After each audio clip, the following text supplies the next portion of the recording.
Okorjira habari handikirwe Monica Karungi RDC wa Kyegegwa endije myanyitirwe mu curfew erimu byivuro ebibanda bya filmu hamwe n'ebindi bintu ebiri kurunda n'abantu bingi mu bwire bw'ekiro kandi hatuzaza kubashahi ibirizo mwabazyo abantu mu town ya Kyegegwa nibaba barigiremu itotura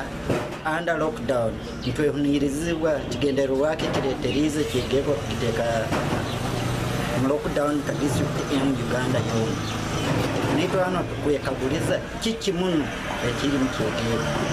kandi nabandi abakora nk'emirime ya burije kugamba ni bakora umwebazo nabo batungiremo oburemezi abakani babagambira shaha imwe babe bagenzi Robert kusemererwa uri kure kibine cyo kugita bakama b'amabaro mu Kyegegwa yayerwa kutina ngo baza kongera babakomeye ahabwa zaroni ngo kubyabiro mbwire bwa COVID-19 tusange mu Afrika muna abo kandi sasura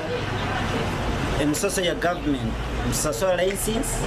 from local government sasura income tax from URA. Bishop Sekanabo Edward orukurura makanisa gari hansi ya Born Again Faith nagira ngo kiragere kirumo kusosora ngo abo kubanu batangara kureba ngo hina bagumize mu kungana abantu mu town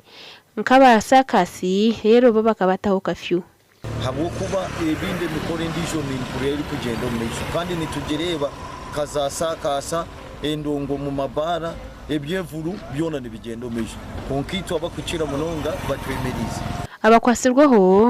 ibine bashaba government bagaruka on ground meeting abantu abali concerned abakana ito bomezi ntuwena tukugamba una Monica Karungi RDC wa Kyegegwa hasumu oguyagira ngo kikozurwa bwo kunyweza byo kwerinda. It is just going to be a temporary measure kwamba abantu gathering abantu bantu bakeshemu so then nokwe we shall monitor but abantu bachegego insira bunkenga ngo muzemo nebuvuri you get abahendero kusha mukuru wihanga kureba mu nshongeji ahabwo kuba nibatangara kureba ngo za district nkakasese bondo byo na Fort Poto bariyo bakora herekeye gukatiye kwa curfew